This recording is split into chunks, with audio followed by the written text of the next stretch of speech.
G'day you mob, Pete here. Welcome to part 2 of my little mini-series with Kyrin down from the Mere Mortals podcast. In today's episode number 2, we chat about our plans for traveling to Brazil. So my plans in terms of our plans, my wife and my family. We talk about children and juggling multiple children and what that's like. The cost of having children in past eras, so pre-industrial Europe, how difficult it was to have kids and that quite often many of them would die. And then even indigenous groups around the world and the kind of investment having a child meant for these groups living off the land. We talk about the woman who had the most children ever. The number was 69. And then the cost of big families. We talk about sibling relationships. Were you best friends with your siblings or worst enemies? How friendships change as you get older, and mourning the loss of your younger social life with friends and catching up all the time at the drop of a hat, how that changes the older you get. And then lastly, friends who get into relationships with other people and then suddenly drop off the radar, or it becomes, if you want to see one of them, you have to see both of them. So anyway, let's get into today's episode.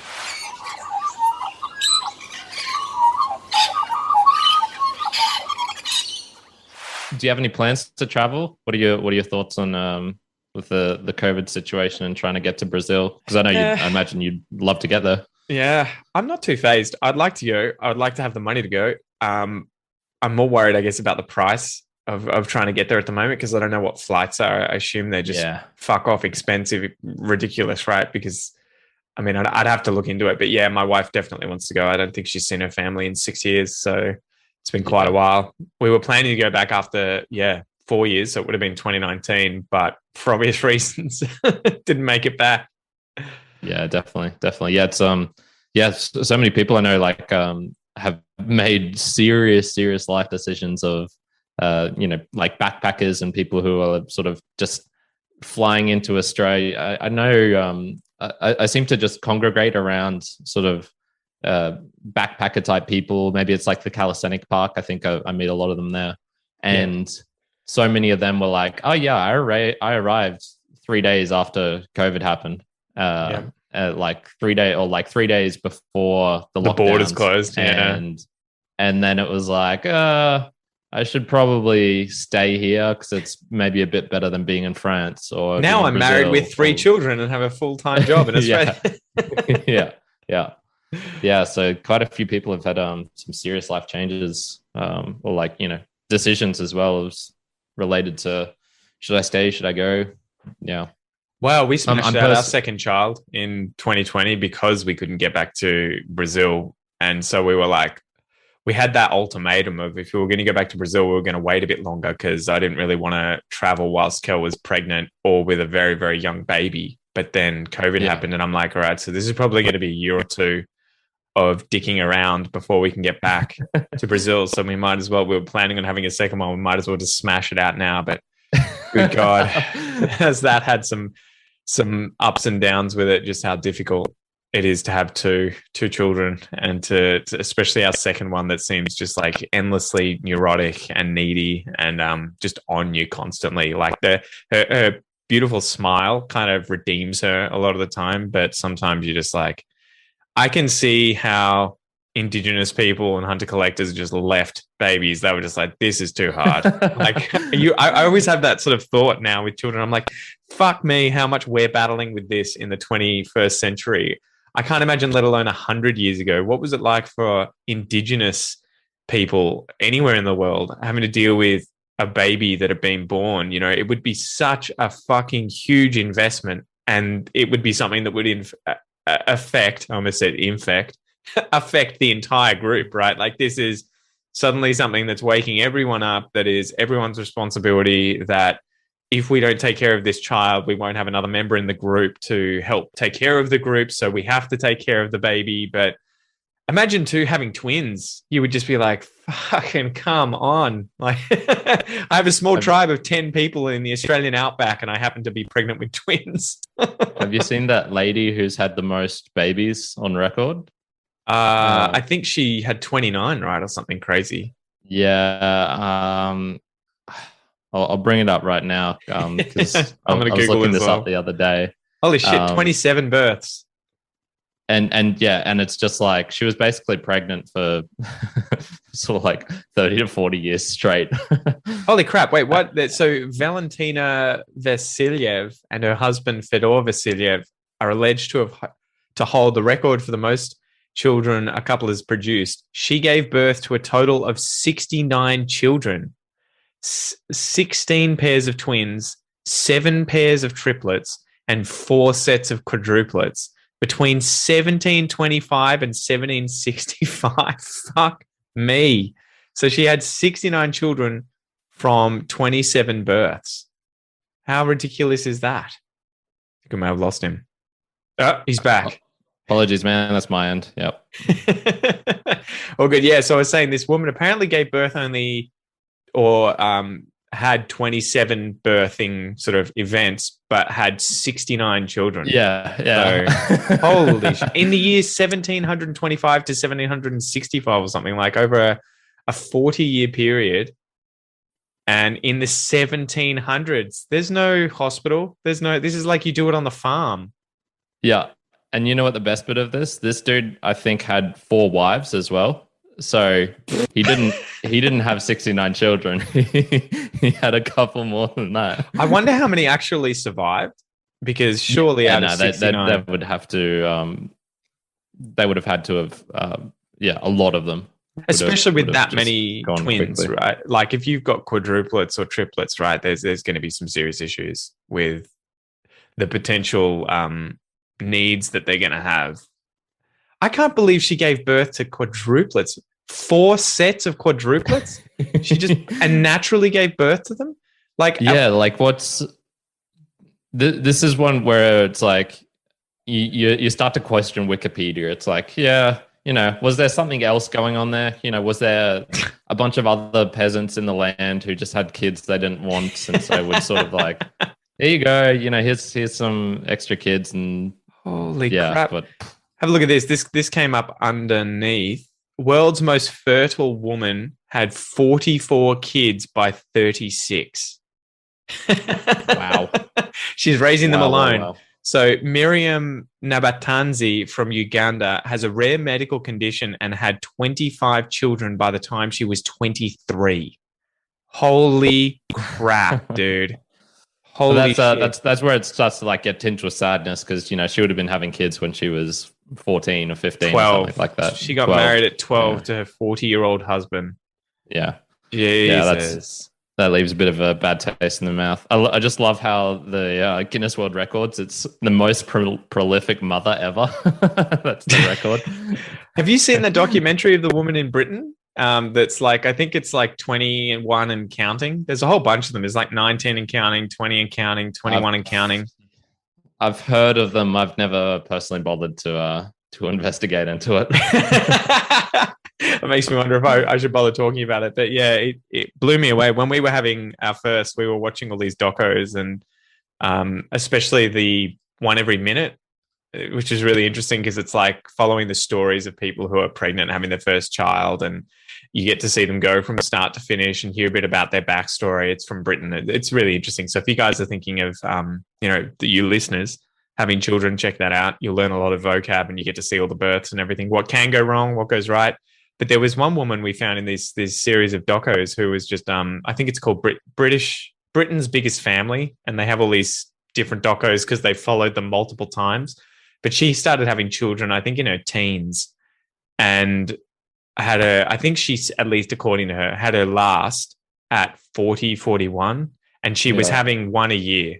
And I don't think she had any twins. It was just every single year she was pregnant. She had like 1 or 2 miscarriages throughout that period, but it effectively had one child for every year. So she had like one that was 23, 22, 21, 20, 19, and they were all living in the same house except for like the eldest 2 of them. And you're just like, good God. And it's so funny because they interview the children, and the children are like, I think they'd be like, are you going to have a big family? And they'd be like, get fucked. No way. This is never happening. And then the oldest one had 1 child and was like, I'm done. And then in the next doco, she's like, yeah, the second's on the way. And they were like, take it easy. I'm wondering if it's like psychologically addicting for her, or, I mean, physically addicting, perhaps to like it's the process of psychological. having I babies? think it's that idea of constantly wanting to be a mum to, I would imagine, newborns. She was just addicted to, I think she says that in the doco where she's just like, I'm just addicted to having babies. I like having children in the house. And I think every time one goes to school, she feels bad because she's like, oh my God, now I've only got 4 at home. No, like, my my wife collectibles. well, my wife would be like, that is my worst nightmare, would be to have 3 children, let alone 20 something. Yeah. But yeah, it is weird, right? Because you get into that area of what gives people the right to have children, like to think about that sort of thing, right? Like morally, ethically, legally, there are all these sorts of interesting questions around, should you have the right to just have as many children as you want to have, irrespective of, say, your circumstances. If you're a single parent and you don't have a job, should you be allowed to just have 15 children that become effectively the responsibility of other people or the government, right? It becomes one of those things where you're like, Jesus, 20 something children. And not even that. The thing that I think about when watching this is, I'm like, every single time you have another child, you're diluting the quality of the relationship that you have with your current brood of children, right? Like, I think about Noah and Joanna, my 2 children, and I'm like, yeah, I'd love to have a 3rd child, but that means that each of these children are then going to get a 1/3 of my attention and love and time, which isn't the end of the world. But if you take that out to 21 children, or 69 in the case of this other woman, assuming they all lived, what kind of a relationship are you going to have? You're not even going to remember their names. This would be like having 3 classes at school and trying to remember the names of all the children. Yeah. Just dealing with the pure numbers of that. I can't imagine. Wild. I think it was saying of the 69, 67 survived infancy for her. So wow. She probably had that problem. She must have had a lot of help. It was like why writing was invented. It was just this one lady who was like, God damn it, I can't remember all these names. I'm going to write them down. Well, I think that's one of the most difficult parts of our history too, right? Where women were effectively just broodmares. They were treated as like another animal on the farm. It's like, your job's to have more children. And as the husband, I'll decide when you stop. You just like, fuck me. I can't imagine being in a situation like that where you had, as the woman, had no choice over something so significantly physical happening to your body. And even when Kel was giving birth twice, I was like, her life's on the line. Like, she could die. Potentially, even with all the medical treatment we have today, something could go wrong. She could bleed out. She could die, And I can't imagine back in the day, even 100 years ago, where you effectively had, zero help from hospitals or medical interventions or education around it through the internet. And you had to just keep smashing out children for as long as your husband or family or society expected you to, right? Like, I think my parents have done quite a lot of family history, and we have a lot of ancestors that had 10 children, and then you'll see the little X's and you're like, yeah, this one died at 2, that one died at 5, that one died at 10. And imagine dealing with that trauma as well of, we're going to have a big family because a whole bunch of them are going to cark it, before they get to adulthood. Probably a 1/3 of them will die. So don't get too attached to Billy, because he's got about a 2/3 of a chance of surviving to become an actual man. So I'll learn your name at 15, mate. Yeah, that's wild, eh? That's just how people had to have lived, even just 150 years ago. It was a completely different time.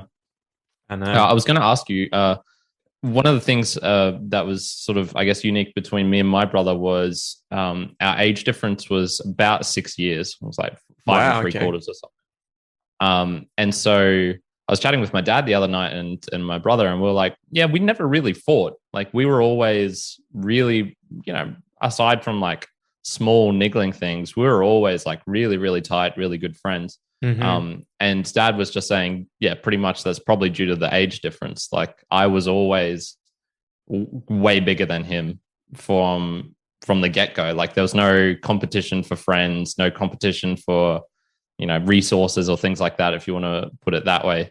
So he's 6 years younger than you. Yeah. So have you noticed any, I don't know, like sibling rivalry between Noah and Joe?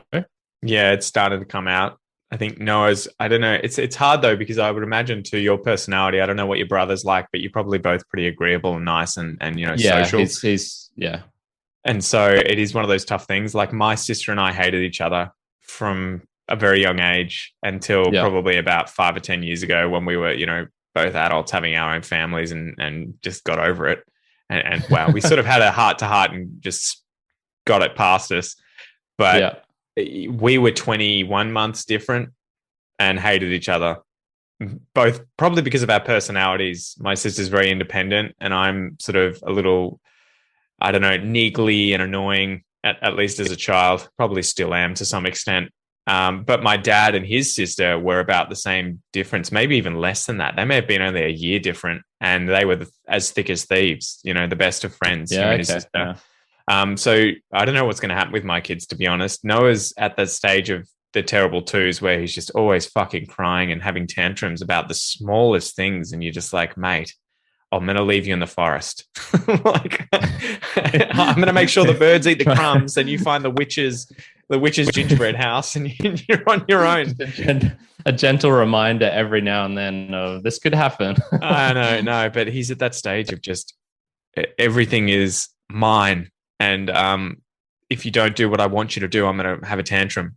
And whether you're Pete, my dad, my mum, or whether you're Joanna. And so Joanna will want to play with him, or just like, she's at that stage now, she's 10 months old, where she just wants to grab things and she wants to do what he wants to do. So she's really into it. And this reminds me a lot of my relationship with my sister, and is probably what I imagine was happening at the time for us, that sort of started leading me to get irritated with her, because she just, from memory, wanted to be around all the time, but had no understanding of what was mine and what I wanted to do, and was just taking things and just sitting on top of me and irritating me. And I think Joanna's kind of at that stage where she doesn't mean to, but she's constantly wanting to be involved with whatever he's doing. And so he'll be at that stage of putting together Duplo and trying to make these kind of elaborate, little block things, train sets, and she'll come over and just be like, fucking bang, smash the thing down. And you'll be like, what's going to happen? No. And then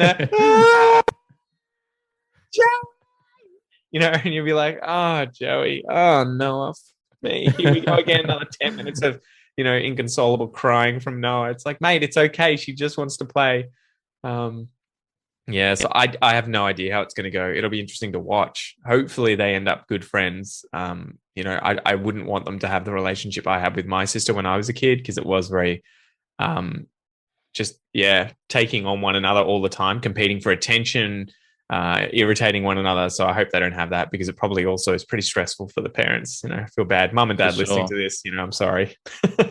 Yeah, like the helplessness of parents when it's just like, you can see what's going wrong here, and it's just you can't do anything. It's like, there are so many that, like, just simple things too. Like, he'll just lose it because he can't put two pieces of Duplo together, and you're like, mate, just take a fucking chill pill.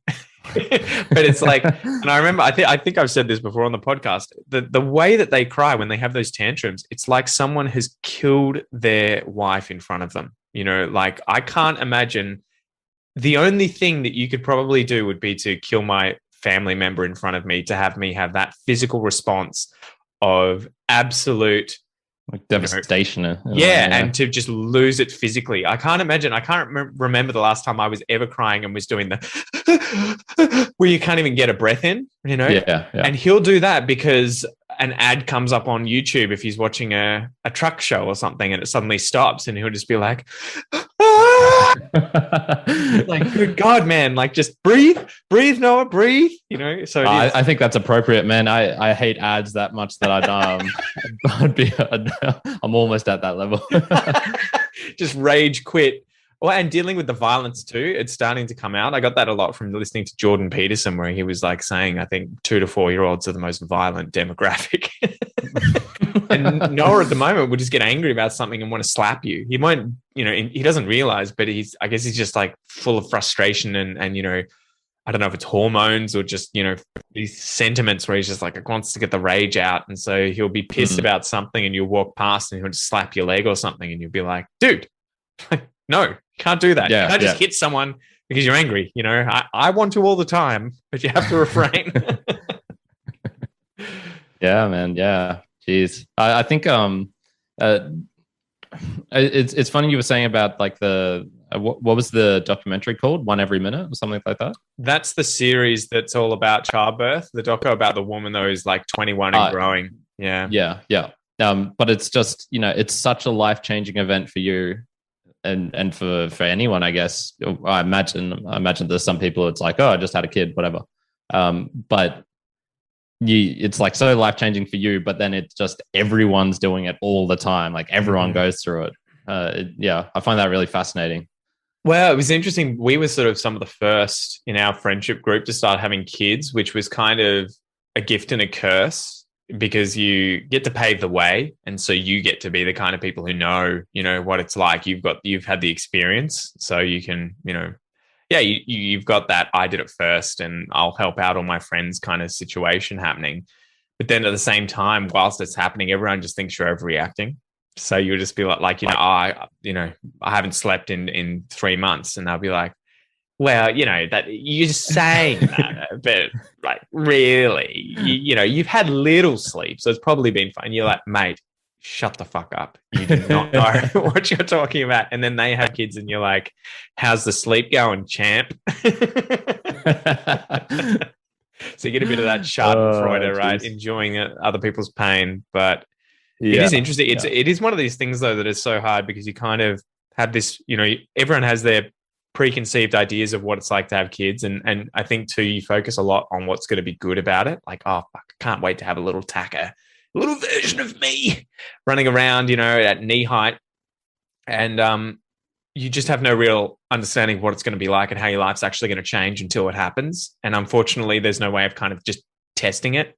You're like, let's just rent a kid for the week and see what happens, get an idea of what it feels like. There's no way of doing that. It's like, I remember when I was a kid, down here at Eastern Beach, which is a beach in Geelong, it's inside the bay. It's really calm. They've got like this, what would you say, like a pier that's kind of a semicircle off the beach with cages underneath it so that no animals can get in. I think it's from like the 1800s where a woman had her arm bitten off by a shark there. Oh, geez. Yeah, so they built this thing. But anyway, there's this kind of tower in the middle out to sea that you can jump off, and it's about 4 or 5 meters high. And I remember as a kid climbing up there and being like, yeah, this is going to be easy. You get to the top and you're like, fuck that. There is no way I'm jumping off this thing.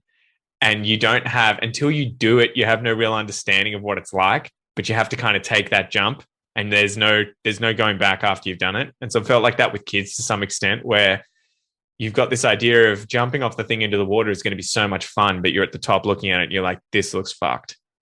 But you're seeing all the younger kids jumping off the top being like, woo!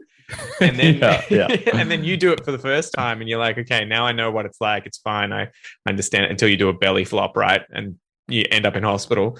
But it's sort of felt like that with kids to some extent, where you have these ideas of what it's going to be like, and then life just has other plans. And it's a mix of everything. It's good, but it's really hard at times as well. Definitely. I was actually just I went to a new place to do some handstands yesterday, and it was sort of like along the Brisbane River. It's just a little park there, and there's a tiny little pier coming out. And I saw all these kids sort of conglomerating there. I was like, oh, what are they doing there? There's nothing to do there. And then it's like literal lemmings, man. They take their shirts off, they jump off into the water, they swim back, they come back, and then they jump off again. Yeah. Just watching this. There was probably 7 or 8 of them, and it was just a continual train of circles just going around and around. Whee! Swim back up. I miss those days, right, where you could just play with your mates and dick around, and there was you didn't have to worry at all about anything, right? It was like, I go home, I'll get food, I'll go to sleep, I'll play with my Game Boy, or, chill out with my mates tomorrow. But today, as an adult, it's like with having children, right? It's that you don't know what you had until you lost it, sort of thing. Of you don't appreciate what it was like not having children and how precious, your own time is. And that you had the ability to be like, hey, Kel, my wife, hey, Kel, let's get in the car and go for a cruise this weekend. It's like, yeah, that's never happening again. Unless it's okay. Where are we going? Where are the stops? Where's the petrol station? Okay, we can be in the car for this time. Detailed. Exactly. Yeah. The kids' naps are these times, so we have to. You're just like, fuck it, let's just stay home. But I remember that as a kid, I missed those days of just being like going out in the street and everyone everyone didn't have anything going on either. So you wouldn't have this kind of like, oh, normally I'd hang out with Billy, but he's got to hang out with his kids and go to church or do all these other things and like go to his job, earn a living, see his grandparents. It would just be everyone's in the street again. And then the next day, everyone's in the street again after school, and you would just hang out and do, dumb shit. But yeah, 100%. It's hard. It's almost like that part of your life dies, because nowadays, especially with kids, even more so, as soon as all your friends end up with kids, it's so much harder to ever socialize and organize stuff, especially like one-on-one stuff with other adults, because either your kids are there or you've got to stay home with them, or their kids are there, or they've got to stay home from them. Then it becomes this exponentially difficult thing to organize, the more people that you want to see as well. So I remember after high school, we used to always just every weekend we would catch up at our friends, someone's house. It would just be like, text message to everyone, we're all going to Jimmy's house, see you there. And 10 of us would be there, 10 of the girls, 10 of the guys, whoever it was from school. And we would just all be drinking and hanging out around a fire. And it's just like, that's never happening again. You can't just spontaneously message all your mates and be like, yeah, we're all going to Jimmy's house. Yeah. The spontaneity is definitely gone. I never celebrated my birthdays per se. But I've got my 30th coming up in 2 months time. And I was sort of just thinking like, man, this is probably one of the only like free passes that I get where it's like, I throw the card down on the table and it's like, you have to come to this thing. You have to like give me half of your Saturday or Sunday to be able to come to this. So, yeah. And like, man, my friend group is mostly single, like no one's married, no one has kids, like at least the core friend group. So and I'm wondering how old are you again, Kyrin? So I'm 29. I'm 29. Oh, it's coming, mate. It's coming. It is. It's like a tsunami about to crash onto the coastline, onto the beach, mate. yeah, for sure. And it's kind of funny because I think I've sort of already somewhat sorted out or like filtered out some people just because they're already having like they have the like there was a sailor who's like lost at sea. Good luck to you, good sir. See you later. See you in like that's 5 an years interesting then. point too, right? It's really difficult to see or to say goodbye to certain friends the older you get too, even especially the ones from high school that you've had those sort of formulaic years with, right? Where you've developed with them. But like there's a whole bunch that I had when they got married, gone, never saw them again. Or you would see them, but it was always them and their wife.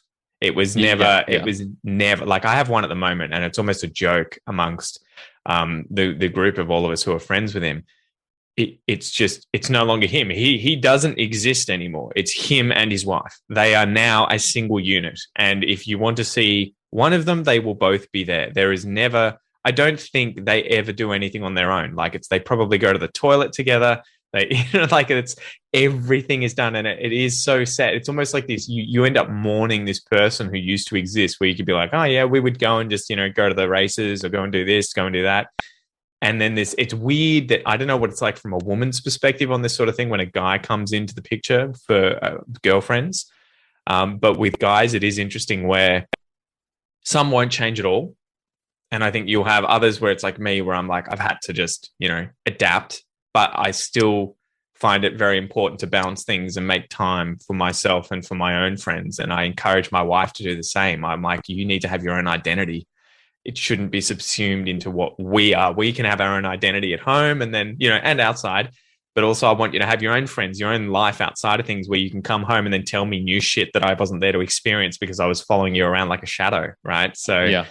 It is really interesting, though, that you will have these people. I've had a few of them where once they're married or once they're in a relationship that's long-term, they just completely disappear, or it becomes a contingent thing of we can hang out, but it's always a wife comes with things. So any bloke things that you do, if she doesn't want to come, it's not happening.